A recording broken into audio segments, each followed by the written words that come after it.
Hey everybody, welcome to the Back to Brilliance podcast. We're your hosts, Henry and Joseph. Thanks for tuning in. We ask that you subscribe or leave a comment or review. It helps great people like you find our podcast. And with that, today we're going to be talking about how to weaponize fear, obsess over skill, and demand excellence. In this episode, we're going to teach you how to use radical transparency to process issues without ego. And with that, guys, we're going to go ahead and bring on our co-host, Joseph. Joseph, say what's up, man, and take it away. Hey everybody, how's it going? Hope everyone is having a good holiday season. I know it's not quite the holidays as we're recording this, but maybe you listen to it a week from now or whatever the case may be, right? But basically, today I wanted to talk about talking about drive and using your emotions with you and not against you. And in saying that, like Henry just said, right, radical transparency, and we'll go into that. But basically, being really transparent with yourself. Don't just hold yourself to like, oh, I can't, like, be true to yourself in all forms, right? So we'll get into that in this episode. Yeah, absolutely. And that transparency, what we're talking about is, not overthinking things, not in a self-defeatful way. We use a term around here, ready, fire, aim, as opposed to, always waiting for everything to be perfect and stuff like that, so a lot of times, when you wait, you begin to kill your momentum, and you lose a lot of drive. So we want to talk about turning, that drive and turning your emotion into output. And we're going to go through a couple of things today to, help you along the journey, to turning that emotion into, great output. Exactly. An example of that would be, turning your emotions into burning desire, or even your desire to improve things, to come up with things, into a driving force, right? So like, for example, I'm sure you've heard of people say, oh, I made this app because I really wanted this, I had this issue and I wanted something to solve it. So I made it myself, right? So like, using the need to solve problems or prove people wrong, maybe you have an app idea, or maybe just an idea in general. It doesn't have to be an app specifically, but maybe you have an idea and people told you, oh, that doesn't seem like it would be good, or, whatever the case may be. So, you can use that fuel as fire to be like, okay, well, I'm going to push beyond the point that people thought I could go, because, there are people in life who don't really see something like you do, or they don't have the same drive and passion as you. So, I've had experience that in my own life where, I especially lately, the past year or so, I've really gotten into like, oh, I have these plans, or I have these ideas, I have these plans, and I've had people look at me like, yeah, okay, as in a form of disbelief. So, I do have a little bit of chip of my shoulder to prove them wrong in a way. Absolutely. And that's the driving force that you need. There's always going to be that opposition, when people don't understand or they've never been, to a place that you're going, you know what I mean? And that's the thing, is you want to surround yourself with people that are like-minded, you know what I mean? So that way it kind of fuels, that burning desire and helps you to propel you to the next level. Don't get me wrong, like these people that are around you, they just don't understand, or maybe they're not visionaries. They don't have that entrepreneur spirit, and that's fear. And a lot of times those fears, they try to use it, and it becomes a weapon against you, so we'll move into our next point where we're talking about weaponizing fear, so that fear, sometimes it comes in different ways. Maybe you didn't grow up with a lot of wealth, maybe you grew up in poverty, and sometimes you might see that as a thing of failure or a setback, so weaponizing fear one of the ways and tactics you can do that is, something that I've learned, in my life, because I grew up in poverty and I overcame it, and the thing that I did that kept me driving is that, like, seeing that the opportunity is there and seeing that somebody else has done it before, that I can do it, So don't let people discourage you. Don't let situations or, objections slow you down. Don't let that, stop you from, turning your emotion into an output, that benefits you. Because in the end, you're going to see that everything that you go through is for a reason, so this is why we always encourage you, like, enjoy the process. It's not always fun, guys, but the reality is it is a process and you have to go through it. Exactly. Yeah. And, really weaponize your fear. If you have fear of, so I'll give myself an example, right? So I have had a fear of failure a lot, right? So a lot of projects that I started, I never really finished because I was like, oh, well, what if it never truly pans out? Or people around me would be like, oh, well, that's a cool idea, but they would leave it at that, right? Oh, well, that's a cool idea. And a lot of that, like Henry said, they may not even know that they're using or projecting their fear onto you, because maybe their mental programming is like, oh, well, I'm a poor person and we're poor, right? I read a comment a couple of days ago, and to some degree it's not true, but in most cases it is true, where poor is like poverty is a mentality. And so if you never look at yourself beyond just being, I'm a poor person, or I'm not great, or I'm not well off financially, you're never going to move past that. And so sometimes people, when they hear a great idea or hear an idea, they only see the negatives, because they're like, okay, subconsciously they're like, I don't see how this could work. I don't see how this and that would be, again, like how Henry said, they may not be a visionary like you. And all of this to say is, don't let what other people say or give the impression of turn you down or turn your idea down, because you may have a $1 million idea, but you won't actually know until you make that $1 million, right? So really believe in your product more than other people believe in it, because once you truly believe in your own product and what you're doing, that will be a candle that will hardly go out, or it'll be very hard to put it out. Yeah, so weaponize that fear that people try to project on you and use it in your favor. A lot of times when you do get objection, just recognize you're on the right path, because like, a lot of people won't take that path. They go the path of least resistance. So when you're going against it and you're getting objections and things like that, just know you're heading in the right direction. That's personal advice from me to you, because it's true. You got a lot of haters out there, and they'll turn into cheerleaders after you're successful. Trust me. Which leads us to our next point, is building emotional armor.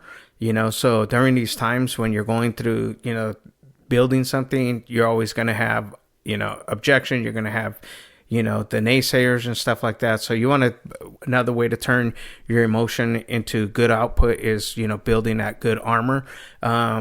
It's funny because last night, I couldn't sleep. So like, I got up and I started reading, and the book that I pulled up on my Amazon Kindle was As a Man Thinketh. It's just a really good book, and it was talking about this, like discipline and things like that. This was on the second chapter, I think it was, talking about discipline and us putting, just tilling the ground of our minds. You know what I mean? So a lot of times, if you're feeling, oh, nobody understands, people don't get it, maybe this isn't the right thing. No, it is the right thing. It's just you're going against the grain. So whenever you go against the grain, you're going to have some, not not so much support, because sometimes people don't get it. So this is where your emotional armor, you kind of have to put that on, and read books like that, like As a Man Thinketh, and many other books, that we've named in previous podcasts, to help you, to overcoming that rejecting, being rejected, and not everybody really fully understanding, what your vision and purpose is, but you do, and it's your job to carry it out. Exactly. Yeah, having that emotional armor, like we keep saying, or that we're laying out, right? Just brush it off, because like Henry just said, As a Man Thinketh, that book is all about as a man thinketh, right? As a person thinks, that what you say and think is very powerful, and if you let the quote unquote naysayers, intentional or not intentional, that will still get to you, right? So, Mm-hmm. I also want to pivot into, some strategy for discipline. So, right, there was a methodology or whatever called the single-handed protocol, and basically what that means is just go and do a task until it's completely done, or don't start working on a part of your business until you finish the current part that you're on. I'm kind of saying a word salad right now, but what I'm trying to say is, if you start a task in your business, or if you start a product, don't move on to the next task or whatever it is until you've really fleshed out that product or project, right? So if you start building a deck to your house, don't start building, or don't start adding to your kitchen until the deck is built, right? So the same thing, right? If you have a product idea, or in my case, I've been having a lot of app ideas, and I'm having to tell myself, like, don't jump from app to app, or don't jump from idea to idea. Like, really finish one idea, because that way I have one solid product that I've made, and not 5 different pieces of a product or whatever. Right. That goes back to my one saying: "He who chases many rabbits catches none." So what he's saying right there is a single-handed protocol. Do one thing, complete it, then go to the next. Because a lot of times you're right. What happens is we open up a bunch of cans and we never finish any of them, and that's where that self-defeat begins to set in, because we don't feel like we accomplished what we set out to do, and then they just goes by the wayside. So yeah, stay on it, which gets us to our next point, is embracing the grind. And that's what we're talking about, so just embracing the grind in everything you do. So you always want to give 100%. You can't give more than 100%, even though you hear people say, I give 110, 150. Max is 100%, man. So give 100% of everything you do that you put your hand to, and you'll reap the rewards from that.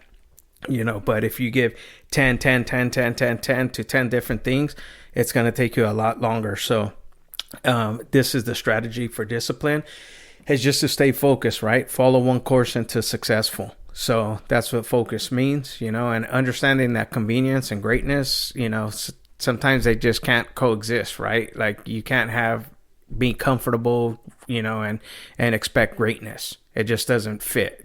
Trust me, I've experienced it in my own life, and it gets pretty boring when you get to that comfort level, and it's not a place you really want to be. So my advice is, don't ever get comfortable. Keep growing, keep grinding, keep pushing, and that's what you're supposed to do.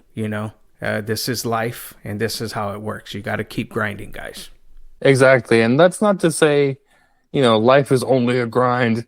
Life is hard. I'm sure maybe some of our audience has heard of that AI song, that blue collar AI song. I'm not going to repeat it, but I'll show Henry afterwards. But like, life is always going to have something to work towards, right? You're always going to be whittling away at a new thing, at a new task, at a new skill, at a new relationship. So there is a lot of negative connotation to grind. And because, grind is like, oh, well, it's drudgerous, right? You just got to, like, do it with a smile on your face, even when you don't want to. But, it doesn't need to be that. And that's why we're saying embrace it, because the sooner that you embrace the grind or whatever, or the journey, I would rather say, Right. then the sooner that you get behind it, right? If you're not like, ooh, I have to wake up in the morning to do this. No, I get to wake up in the morning.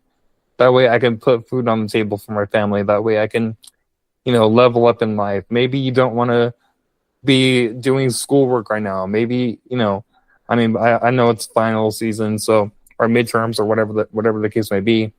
And so, maybe you don't want to be studying for your exams, and you would rather just, be with your family or be scrolling TikTok. But it's all a part of life, right? You signed up for those courses, you signed up for your business, and all of that comes with the responsibility of grinding every day for it. But if you never grind, then it's never going to improve, right? So it's kind of like it's a win-win if you grind. If you don't grind, then it's a lose-lose. And I kind of want to pivot to, our next topic, which is to be more to go from reactive to being proactive. And it all starts with that mindset shift of, I get to do this. It's a privilege. Right? At one point I kind of quoted a fighter who I love, and he said, adversity is a privilege. And it truly is. The more that I've been thinking about that, and the more that I've been going through trials and tribulations through this year, I'm like, yeah, it is a privilege, right?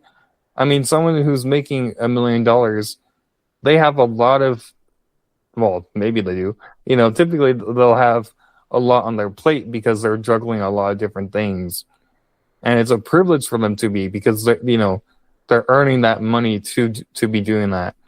Something that my life coach says is, what does life look like as someone earning X amount of money, right? Let's say you have a goal to make 10K per month. Well, what does that person who's making 10K a month look like, right? What tasks are they doing? What do this, like, what's, again, there's just kind of like, what does their everyday life look like? And it's not going to be scrolling TikTok for 8 hours a day, right? It's going to be, quote unquote, grinding and working on their business. Absolutely. And just following up with Joe saying, it's like, what does it look like? And the reality is, the question you have to ask before what it looks like is, what does the discipline look like? So, and that's what we're talking about, moving from reactive to proactive. See, undisciplined people are reactive. They have to be, right? Because it's as things come. So we'll just deal with it when it comes, or you've heard the term, when we cross that bridge, we'll just deal with it, So, but being proactive is a more less stressful thing. It's a little bit more discipline up front. Like I've explained before, when I take vacations, and I'm going to take go out to the river and take the sea-doos out, I take more than I need, because I'm being proactive. Like, well, what happens if I get a flat on the trailer? Then I should have a spare, and I should have all this, and then nothing happens, but I'm prepared. You know what I mean? So that's what discipline does, is it just prepares you, so it makes you more proactive. So when situations arise, you're not wondering, what should I do now? You kind of already have a game plan. And that all the only thing that really changed, guys, was just perspective. Let me think about, if this happens, what should I do? If that happens, okay. So you just try to stay two steps ahead of the game, so you're not caught off guard. Because in the entrepreneur journey, when you're doing things, a lot of times things are going to pop up, so just that little shifting your focus from reacting, to being a little proactive, it's going to improve your daily operations, your systems, and it's going to allow you and your business to scale, and it's going to help you to grow. And, it's going to make you a better person as a leader. So with that, guys, we're talking about just, the strategy for discipline, where, like, embracing the grind. You could change the word grind to, like, putting in the work, putting in that effort, to make everything happen. And then just move from reactive to proactive, which is a very simple thing to do. And it just comes from a little bit of planning, like, okay, if this happens, what will I do? And even in the sense of just your projects, if you're working on something, like Joe just said, giving that 100%, it's like, okay, we give 100% for a period of time. So when you lock that down, if you don't see any fruit from it, then you just move on to the next project. Exactly. And, I want to just point this out as well. One of our topics is, really be truthful with yourself and what's the main factor holding you back from being successful, right? Maybe you're afraid of sales. I know I am to some degree, right? And so I have to be critical of that, and I have to figure that out, tackle that problem. Why am I still stuck on that problem? What ways can I attack it or approach it? And when you're an entrepreneur, it's all the boat will sink or swim all from you, right? It all comes from you. And so, if you're able to be transparent with yourself, if you're able to approach it with no ego, right? There's no like, oh well, there's no way that I would be bad at this or whatever the case may be. You'll always have room for growth. And so, I also want to kind of just quickly gloss over the law of overcompensation, because especially when we're starting out, I know I do it still to this day, we'll commit to doing more than what we're actually expected to do. Or, we will say, we'll give a lot of promises to overcompensate what we're doing. But basically all you need to do is under promise and overperform, right? So if you don't say like, oh, my app can do this, and this, well, now you're not setting people up to be like, oh, well, I'm gonna give you 6 more things to do, right?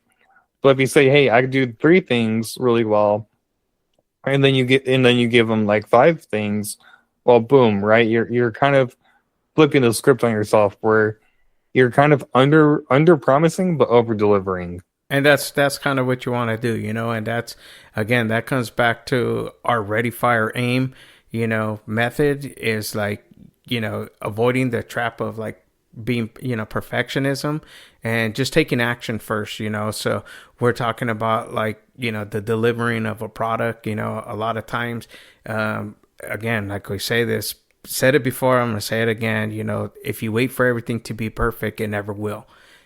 So just get out there, and put your product out there. And, if you don't know if your product really serves them, or if it doesn't, just be transparent with the people. I think a lot of times we try to hide these things because, like Joe said, our ego, our pride, whatever it is. But when it comes down to this, guys, we're all just learning from each other. We're all helping each other in business, and out in the market. Not everybody has it all together. There's a lot of people that are experts, but they're only experts in one area of their field, so my point is that like you can help everybody is able to help somebody, so we talked in our last meeting or last podcast about like the red ocean traps.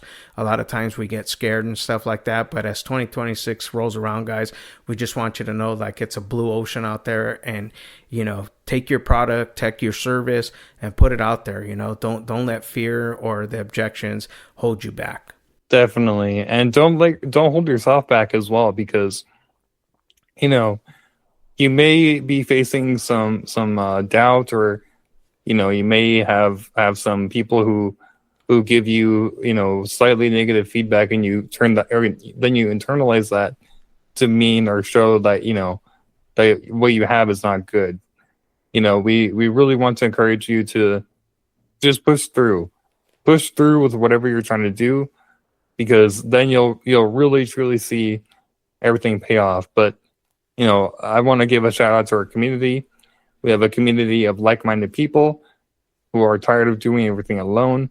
We have self-growth tools, community support, as well as weekly structure to help you stay focused and follow through with whatever you're trying to do. So that's at backtobrilliance.com. If you scroll down to our community section, you'll be linked up with like-minded people like you. Well said. All right, guys. Thanks for tuning into our podcast. Don't forget to subscribe, leave a comment or review. It helps great people like you find our podcast. And with that, we're out. Till the next time, stay blessed. Bye-bye.